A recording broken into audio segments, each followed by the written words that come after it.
The Academy. It is the propagation of the lies that bind Drow society together. The ultimate preparation of falsehoods repeated so many times that they ring true against any contrary evidence. The lessons young Drow are taught of truth and justice are so blatantly refuted by everyday life in wicked Menzoberranzan that it is hard to understand how any could believe it. Still, they do. Even now, decades removed, thought of the place frightens me. Not for any physical pain or the ever-present sense of possible death. I've trod down many roads equally dangerous in that way. The Academy of Menzoberranzan frightens me when I think of the survivors, the graduates existing, reveling within the evil fabrications that shape our world. Drizzt. It's time to roll an insight check. Well, shoot, it's a 2. Well, essay canceled. See you guys later. Don't forget to like, comment, subscribe. Whatever, I'm out.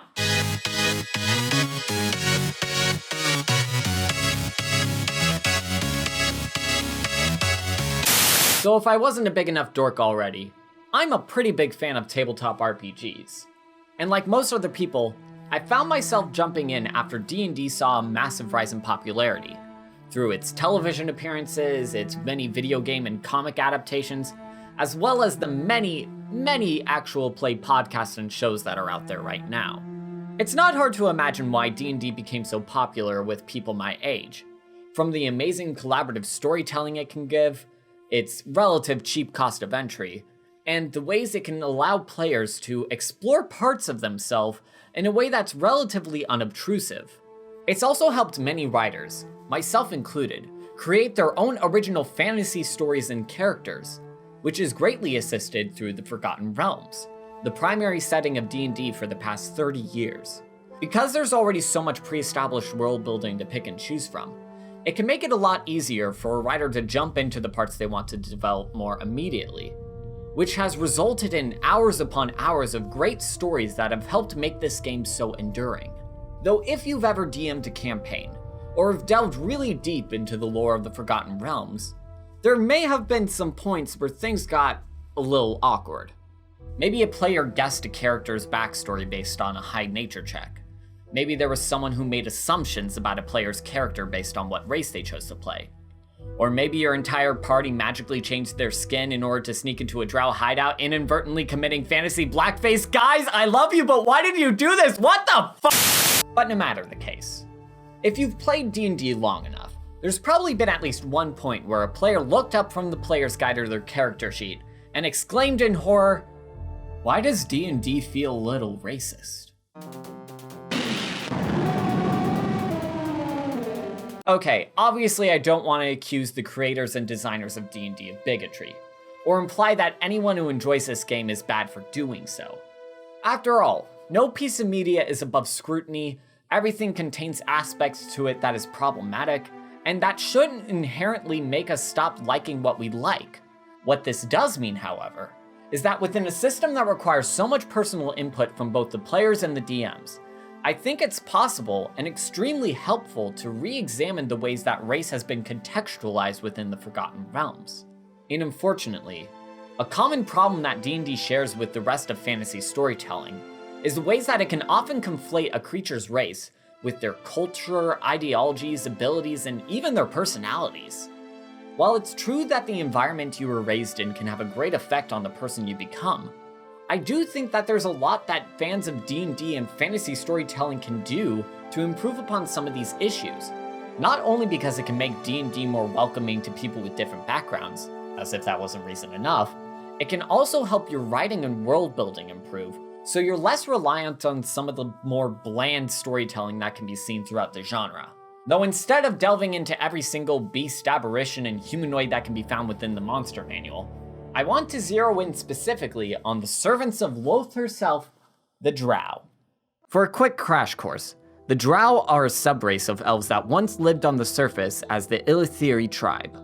During the Elven Wars known as the Crown Wars, the tribe's mages destroyed much of the land with their devastating magic, causing the remaining elven tribes to band together in order to defeat and banish the Illithiri. And in their final battle, the magic used against the Illithiri caused their forms to change into the appearances we know today: white hair, red eyes, and black skin. I'll get back to that. But in the midst of their banishment, the Illithiri, now called Drow after the elven word for traitor, found salvation with Lolth, who was previously considered the matron mother of the Seldarin, the deities and ancestors of the elves. Though after attacking the head elf Corellon, Lolth was cast out and embraced her role as a goddess of chaos. Under her watch, the Drows formed a vast empire throughout the Underdark that was structured around the Drows' various houses, each gunning for power, leading to treachery and chaos throughout their cities, much to the approval of Lolth. There's a lot that has been left out from here, but suffice to say, much of the ire that has been directed towards this portrayal of the Drow is the way that they often serve as unambiguously evil characters, similar to goblins, the orc, or the Yuan-Ti. But what makes the Drow an especially looming example are the ways that they often serve as ideological opposites to the elves. Where the elves are overall seen as good or neutral, the Drow are more often than not placed within the evil row of this spectrum. So why is this? What is the origin behind this characterization? And why did it go on to meaning dark-skinned people equal bad? Like many of the creatures found in Dungeons & Dragons, the origin of the Drow can be traced back to classical Norse mythology. The dark elves that we know as the Drow today first appeared in the 17th chapter of the book Gylfaginning, which was compiled in the Prose Edda. There, the ancient King Gylfi consulted with the enthroned figures of High, where they told him of the heavenly realm Alfheimir, home of the Hjosolfmar, light elves described as fairer than the sun to look at. They also described the Djolkomar, who lived deep underground and are described as having different behavior from the Yolsamar, while being blacker than pitch. Whether this means their skin is literally pitch black if they have evil intentions, or even if they are actual elves, is something still debated by scholars today. Some even think that this distinction between heavenly light elves and hellish underground Drow is a result of translations made by Christian monks, where this duality between light and darkness as good and evil is reflective of Christian ideologies being inserted into classical myths. To name another example, Christian revisionism is also the reason why mostly benevolent gods like Pan, Hades, and Loki are often portrayed as villainous. It was often done in order to reinforce the dichotomy of heaven and hell to further impose Christianity throughout Europe.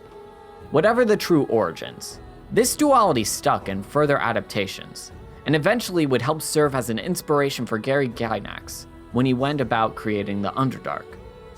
It should also be noted that many of the early images of the Drow depicted them with brown skin versus the dark blue and pitch black skin that we know of today, which can be attributed to Lolth taking design inspiration from Tina Turner's character Anti-Entity from Beyond Thunderdome. In fact, much of the early designs and portrayals of the Drow are constantly being coded to embody perceptions of people of color. Coding of any nature within fiction, especially within the fantasy genre, has its own bevy of problems that I don't have time to go into today. If you haven't already, watch Lindsay Ellis's video on Bright. But alongside these inspirations, it's important that we actually go into the primary influence behind the original game, and perhaps get into the very root of some of these problems. Yeah, John, you thought you were safe from a call-out video, huh? Thought you could get away with it because you died in the 70s? Well, it's Tolkien time, motherfucker! Well, perhaps not. Even though many of the storytelling and mechanical aspects of the elves have been greatly inspired by the works of J.R.R. Tolkien, there isn't actually a whole lot written about the Dark Elves or the Morroquendi within his writing about Middle-earth. What little we do hear about them in the Silmarillion tell how the Morroquendi were a group of elves that did not take the great journey from the Elven realms to Middle-earth, and were called the Dark Elves because they never witnessed the light of the two trees of Valinor. Despite being considered shameful by the rest of the elves, Nothing about Tolkien's writing directly links the unquestioned to the Drow that we know of today. They didn't have dark skin, they weren't bigger jerks than the regular elves, and they didn't even do much fighting against the other creatures. Sure, some people think that they were the ancestors of the orcs, but there is nothing in the text which overtly discusses their nature as evil. What we can place on him is one of the root problems Middle-earth and by extension D&D suffers from. To quote Helen Young from her book Race and Popular Fantasy Literature, in Middle-earth, unlike reality, race is objectively real rather than socially constructed. In both Tolkien and D&D, a person's race is treated as something that gives them quantifiable advantages and disadvantages, rather than something that is often ambiguous and fluid depending on the societal context that they are presented in, which is something somewhat justified from a design standpoint, since many of the rules and quantities displayed within games like D&D serve more as anchors for the loose storytelling style. Though what has become increasingly less justified is the idea that someone's morality can be definitively placed in one of these 9 squares just by the merits of who they were born as. And while you can justify this by looking back at the Drow's devotion to Lolth, their heinous acts within the Crown Wars, or even pointing to their biologies to justify their abilities, it is fallacious to make such a definitive justification because of one simple fact: Drow are not real. This isn't disputable. The Drow weren't actually conceived within some divine war, and Lolth didn't actually compel them into being evil. Like many other storytelling tropes, the Drow are just an amalgamation of previous ideas that have been established by past authors. And like I said in the beginning, everything contains aspects to it that are problematic. And in the case of the Drow, much of their difficult background is the result of many outdated ideologies that were integral to their initial creation. From the absolutist morals that dictated a lot of early myth and their subsequent Christian revisions, the racist pseudoscience that dictates a lot of Tolkien's storytelling, to the ways that geeks like Gynax have a bad habit of fetishizing women of color to evoke some sense of exoticism. Though this doesn't have to be the case. Just as writers are able to add new aspects, conventions, and mechanics to their writing, storytelling, and especially the storytelling scene within D&D, offers players and DMs the freedom to comment upon and change the various tropes that can be seen as problematic. And arguably, some of the most compelling characters and stories within D&D came about by doing this exact same thing. Like most other popular media franchises, Dungeons & Dragons had a slew of original stories depicting the lives of the various adventurers throughout the Forgotten Realms, though there are few more famous and beloved as Drizzt Do'Urden. Drizzt is the creation of author R.A. Salvatore, first appearing in his first novel set in the Forgotten Realms, The Crystal Shard. Drizzt is a young Drow who was raised in the high Drow city of Menzoberranzan. But the thing about Drizzt is that he's not like those other Drow. Drizzt has faced great adversity throughout his life because of his kind and empathetic code of honor, which is greatly contrasted with everyone he has met in his former home. In Salvatore's Dark Elf trilogy, we see how Drizzt grew up to resist the harsh restrictions of Drow society under Lolth, eventually leading Drizzt to flee from the Underdark to the surface.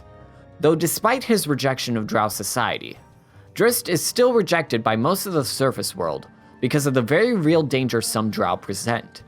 Salvatore's work did a lot to recontextualize the way the Drow have been perceived by the general D&D community. Before Drizzt, many players of D&D would treat the Drow as an inherently evil creature that should be defeated like any other enemy. Though because of these books, it brought some nuance into how they discuss these characters, pointing out how people are more often defined by the ways society treats them, rather than any intrinsic traits that they embody. Many have even pointed out how Drizzt's arc can be used to explain the struggles of overcoming toxic masculinity. After all, Drow society under Lolth functions on a basis of structured chaos, which encourages the Drow to constantly betray each other for the sake of personal advancement, resulting in an environment that discourages emotional expression, punishes trust, and makes the process of finding any meaningful connection all but impossible. But Drizzt finds himself becoming happier and a stronger person because he learns that he can rely on others and be honest with himself, and ultimately demonstrate how a person's background and past can't and shouldn't define who they are. This sentiment relayed by Drizzt's story is one of the key reasons why he's remained such a popular character, especially to those who look towards him as a positive example of a heroic person of color, something that's woefully lacking within the fantasy genre. So credit to Salvatore, there's a lot about his writing that makes his work highly recommendable. For the record, start with the Dark Elf trilogy before you move on to Icewind Dale. It's going to make a lot more sense. That said, despite some great effort on Salvatore's part, there are still some aspects to Drizzt's story that could still be improved upon. So much of Drizzt's story is about him demonstrating how unique and unprecedented he is amongst Drow society. While this is mostly done for the purposes of wish fulfillment, it has also caused him to fall into this perception that he is an exception to this prejudice against the Drow, rather than being an opportunity for others to reassess the ways that they have perceived him. And this is nothing unique to Salvatore's writing. In fact, you could read a whole TV tropes page about it. Though it does help to demonstrate a second major problem with this characterization. Unlike the real world, racism and bigotry in the Forgotten Realms isn't seen as irrational. It is dictated by this sense of logic. But they're not wrong, right? The people who arrested me they're not incorrect. If you see a goblin, you should kill it on sight. Well, no. Maybe not, though. Yes. Maybe some of them are nice like you. Absolutely not. None of them are. You can't be the only one. I've never met another nice one, ever. And I really tried. In your tribe, have you gone to other tribes? No. Maybe you were just in a really shitty tribe. It feels like I was in a very average tribe. While there is a lot of good that can be found in examining the origins behind prejudices, we shouldn't treat this sort of introspection as justification for those beliefs, and acknowledge it for the antiquated perceptions that they really are. And I suspect that R.A. Salvatore knows this. Over the years, Salvatore has made great efforts to grapple with the flawed aspects to both his writing and the fantasy genre at large. In a 2012 interview with Lightspeed magazine, Salvatore discussed the process of dehumanization these antiquated views result in. Quote, "In fantasy, you embody evil in a race, and then you disembody it with your sword. And that's also what mankind has done throughout the centuries, right? By dehumanizing the enemies so you don't feel bad about killing them. But that's just blatantly immoral when you get right down to it. And yet I love fantasy. So that's a paradox I have to deal with." But thankfully, he doesn't have to deal with that paradox alone. To further give credit to the other writers and designers behind this game, more expansions and tools have been given to both DMs and players in order to better address the ways that certain creatures have been treated. By altering or removing the overt racial coding within certain creatures, giving players more options for what creatures they end up playing, even creatures considered villainous, to giving more characters within their written campaigns that come from more diverse backgrounds, and even expanding previously established settings like the Underdark to include Drow that worship less cruel gods like Illustrae, the goddess of freedom, making the realms more nuanced and complex with each passing day. And this is to say nothing of the hundreds of players out there who are constantly trying to grapple with how we interpret the Forgotten Realms. As more and more people fall in love with D&D, we shouldn't look at these antiquated perceptions as something to be hidden or ignored. Rather, it should be seen as an opportunity to improve upon and critique the ways we have interpreted fantasy storytelling. Because at the end of the day, D&D reminds us that no matter what class, alignment, or race we end up playing as, we all have stories that deserve to be told. Thank you for watching. Best wishes.